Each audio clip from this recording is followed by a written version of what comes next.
L'italien, c'est une langue très musicale, très agréable à l'oreille. Est-ce qu'elle ressemble à l'espagnol et au français, puisqu'elle fait partie des 5 langues latines? L'italien, ouais, ça ressemble beaucoup au français. Je pense que du coup, tu as peut-être pu le marquer en voyageant en Italie, que tu arrives à comprendre pas mal de mots, peut-être à comprendre aussi les petits trucs du quotidien. C'est en fait le début de l'apprentissage, il est très facile parce que ça ressemble beaucoup, mais ça reste quand même des langues qui sont bien distinctes les unes des autres. C'est quoi qui est le plus distinct du français pour...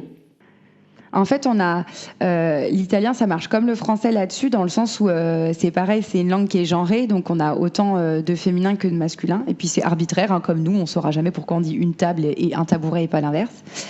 Et c'est vrai qu'en italien, ils ont cette spécificité-là aussi, du coup, où on a les pronoms masculins, féminins, et on a aussi en fait des articles et des pronoms un peu particuliers, puisque si tu prends par exemple imaginons on a les articles du genre le, la ou les.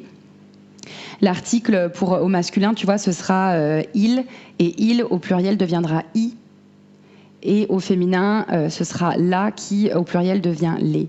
Sauf qu'il y a toujours des exceptions, puisque l'italien adore les exceptions aussi, et que l'article masculin deviendra lo au singulier et li au pluriel si on est devant ce qu'on appelle un S impur, donc un S suivi d'une consonne, ou devant le Z et le X, si je ne me trompe pas.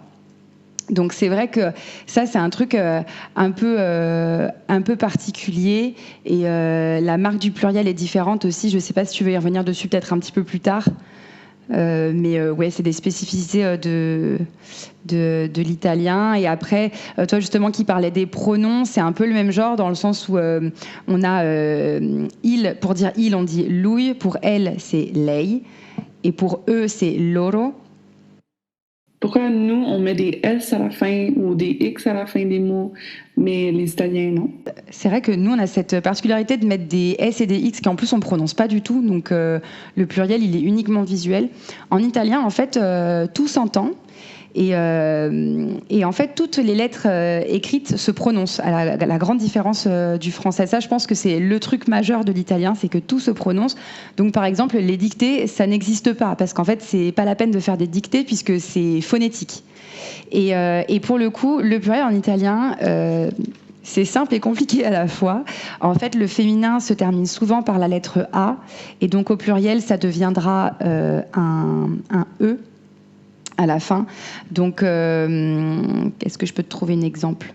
Si tu prends une pomme, par exemple, ça se dit una mela, et si on a deux, on dira due mele. Pour le masculin, les mots ont tendance à finir par un O, et le O au pluriel devient un I. Donc pareil, ça pour trouver un exemple, un banc, ça se dit un banco, et donc au pluriel ce sera banchi. Par contre, encore une fois, l'italien adore les exceptions, donc il y a des mots féminins qui finissent par un O, comme la main par exemple, qu'on dit la mano. Et au pluriel, ça finira donc par un i. Tu as aussi des mots masculins qui finissent par un a, et qui au pluriel du coup seront également un i. Énigme en italien, c'est masculin, donc on dira enigma, enigmi. En fait, il y a pas mal de mots également qui finissent par un e, et les mots qui finissent par un e peuvent autant être masculins que féminin. C'est un peu arbitraire. Donc si tu prends par exemple le mot chien, un chien ça se dit cane. Et donc, et ça c'est masculin. Donc au pluriel, ça prendra un i, donc ça finira en cani. Et ça peut aussi être un mot féminin. Par exemple, une punition, ça se dit punizione. Et donc ça c'est féminin. Et au pluriel, ça finira aussi par un i. Donc en fait, le masculin finalement l'emporte assez souvent. L'italien, c'est une langue qui est tellement plus complexe que juste cette belle sonorité avec les voyelles, quoi. C'est vachement plus compliqué que ça. Est-ce que tu peux me parler des lettres qui n'existent pas? Ah oui, c'est vrai, ça. C'est une petite particularité de l'italien, ça aussi. Ouais, en fait, l'alphabet italien, il est quand même vachement plus court que le nôtre. Dedans, il y a 21 lettres. Je crois qu'en français, il y en a 26, 28, 26 je crois. Et donc en fait en italien, le K, le J, le W, le X et le Y n'existent pas. Et bon, alors quand je dis n'existe pas, tout est relatif puisque en fait c'est quand même des lettres qui sont utilisées, que les Italiens connaissent, notamment pour genre les mots étrangers. Par exemple, un taxi, ça s'écrira pareil avec un X. Le judo, pareil avec un J. Et ce qu'il faut savoir, c'est que du coup, le J en italien se prononce je. Et je vois déjà un peu là tous les fans de foot me dire comment ça le J n'existe pas alors qu'il y a la Juventus, parce que ça c'est le truc qui revient à chaque fois. Il faut savoir que la Juventus, déjà en italien ça se dit la Juventus ou la Juve, et ça commence bien par un J parce que tout simplement l'équipe elle a choisi de prendre le mot latin Juventus qui veut dire jeunesse. Donc c'est pour ça que ça commence par un J, puisque la jeunesse en italien on dit la gioventù avec un G. Et peut-être pour donner une image un petit peu plus parlante, peut-être plus simple, les prénoms par exemple, si on prend le prénom Julie, nous on l'écrira donc avec un J, alors qu'en italien il s'écrira G-I U-L-I-A, pour garder justement la même sonorité que nous, et donc ça se prononcera Giulia. Sauf que du coup ce sera pas écrit avec un... Nous on a eu une époque quand même où les Français on adorait mettre des mots anglais genre partout. C'est encore le cas dans le monde de l'entreprise, mais c'est un peu moins à la mode qu'avant. Alors qu'en Italie là c'est le plein essor des anglicismes, ils en mettent vraiment partout. Et quand ils pensent des anglicismes, si tu peux pas mettre de Y, on a un problème à un moment donné, tu vois. Et le K pareil, donc voilà, évidemment c'est des lettres que les Italiens connaissent et qui sont dans les mots étrangers et qui s'adaptent, ils s'adaptent sans problème quoi. Bah franchement, moi je sais que quand je parle une langue étrangère avec des amis ou même des gens comme ça que je croise, j'aime bien qu'on me corrige. Je sais que ça frustre beaucoup de gens, mais en fait pendant mes études d'interprétation j'ai vraiment appris à être mais hyper ouverte sur la critique. Et au tout début, tu vois, j'ai dû vraiment travailler mon italien qui était plus faible que mon anglais, et j'ai dû le travailler mais à fond. La correction fait partie du jeu, tu vois, quand tu apprends une langue. Et au début, c'est frustrant, c'est vrai. Puis t'oses pas à la fin, quand tout le monde te corrige, t'oses même plus parler, t'as l'impression de toujours dire n'importe quoi. Et après, tu te rends compte que tu te souviens de ce qu'on te dit, et ça rentre, et puis ça devient un automatisme, et après, tu deviens juste meilleur, en fait. Est-ce que tu connais un peu l'histoire de l'italien? Alors, moi, ce qu'on m'a expliqué à l'école, mais je pense que ça doit être vrai, c'est qu'en fait, l'italien, on le sait, ça descend du latin.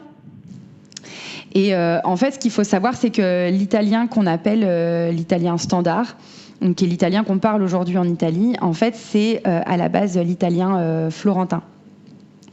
Et en fait, au temps de la Renaissance, il y a pas mal d'auteurs florentins qui ont justement influencé la langue. Et je pense que le meilleur exemple à donner, c'est Dante Alighieri, donc qui a écrit la Divine Comédie. Et en fait, à l'époque, il voulait écrire des œuvres qui puissent être vraiment comprises par tout le monde et pas simplement par l'élite. Donc au lieu d'écrire ses œuvres en latin, il a décidé d'écrire ses œuvres en italien florentin, donc en florentin tout court, et pour que vraiment il puisse avoir le plus de portée possible, dans le florentin, il a voulu rajouter des mots de dialecte d'un peu partout, donc de Lombardie, du Piémont, etc. Et en fait, son but, c'était vraiment de montrer que les dialectes et l'italien populaire étaient autant des langues nobles que le latin. Et donc en fait, au fil des années, il y a pas mal d'auteurs qui ont suivi ce mouvement, et c'est comme ça du coup que l'italien il a commencé à se développer, on va dire, et à devenir l'italien qu'on connaît aujourd'hui. Avec les années, il a été aussi pas mal influencé apparemment par l'espagnol. C'est peut-être pour ça que ça se ressemble autant. Et c'est comme ça, du coup, qu'on arrive à plus ou moins à l'italien qu'on connaît aujourd'hui. Après, ce qu'il faut savoir, c'est qu'en Italie, il y a vraiment énormément de dialectes. Je pense que beaucoup de gens ne se rendent pas compte à quel point les dialectes, ça fait partie intégrante de la vie des Italiens. Il y a plus de la moitié de la population qui parle couramment le dialecte de là où ils viennent, en fait. Autant les petits vieux que les plus jeunes. Et ce qui est assez impressionnant, c'est que c'est quand même un pays où, d'un village à l'autre dans la même région, les personnes peuvent ne pas se comprendre si elles parlent en dialecte. Du coup, l'italien qu'on parle vraiment, nous, aujourd'hui, il est arrivé vachement sur le tard en Italie. En fait, il a commencé vraiment à se diffuser chez les Italiens à partir du moment où la télé est arrivée dans les foyers. Et du coup, la télé, elle est arrivée dans les années 70. Donc finalement, l'italien qu'on parle et qu'on apprend, ça reste un italien quand même très récent quand on y pense. Tu travailles dans la traduction et tu traduis de l'italien au français. Est-ce qu'il y a beaucoup de contrats parce que c'est juste en Italie qui parlent italien ou il y en a partout ailleurs? Alors, je dirais que de manière générale, il y a moins de contrats en italien qu'en anglais, mais ça, je pense très honnêtement que c'est valable pour toutes les langues. La plupart de mes collègues travaillent généralement beaucoup plus depuis l'anglais que depuis leur deuxième langue de travail. Après, il y en a quand même, parce que l'Italie, ça reste quand même un pays important, dans le sens, il me semble... oui, c'est ça, c'est dans les 7 puissances mondiales, si je ne dis pas de bêtises. Donc, du coup, ça reste quand même un pays majeur. C'est un pays exactement comme le Québec qui est très protecteur de sa langue et qui, du coup... veut vraiment avoir ce côté où ils font tout traduire aussi. Il y a le côté où, comme les Français, les Italiens sont pas forcément les meilleurs en apprentissage de langue. Donc, par exemple, en interprétation, donc à la traduction orale, c'est vrai qu'il y a aussi beaucoup d'interprètes qui travaillent entre le français et l'italien, parce que tout simplement, les Italiens, comme les Français, sont pas forcément... c'est pas le peuple le plus enclin à apprendre des nouvelles langues. Ils aiment bien quand même... se convaincre que leur langue est la plus importante de toutes. Et voilà, mais c'est vrai que en traduction, pour le coup, des contrats, il y en a, c'est sûr. C'est pas la plus grosse partie, mais il y a aussi l'italien est quand même parlé aussi en Suisse. Donc oui, il m'arrive aussi de travailler avec des entreprises suisses. Les Italiens, ça reste quand même une diaspora énorme dans le monde entier. Ils sont franchement partout. Je crois que l'Italie, c'est le seul pays qui a autant de ressortissants italiens à l'étranger qu'à l'intérieur même du pays. Donc, on pourrait se dire que oui, l'italien, finalement, c'est parlé uniquement dans ce petit pays-là, mais en réalité, il y a beaucoup de gens à travers le monde qui le parlent et ça reste une langue assez courante, avec pas mal de locuteurs, finalement.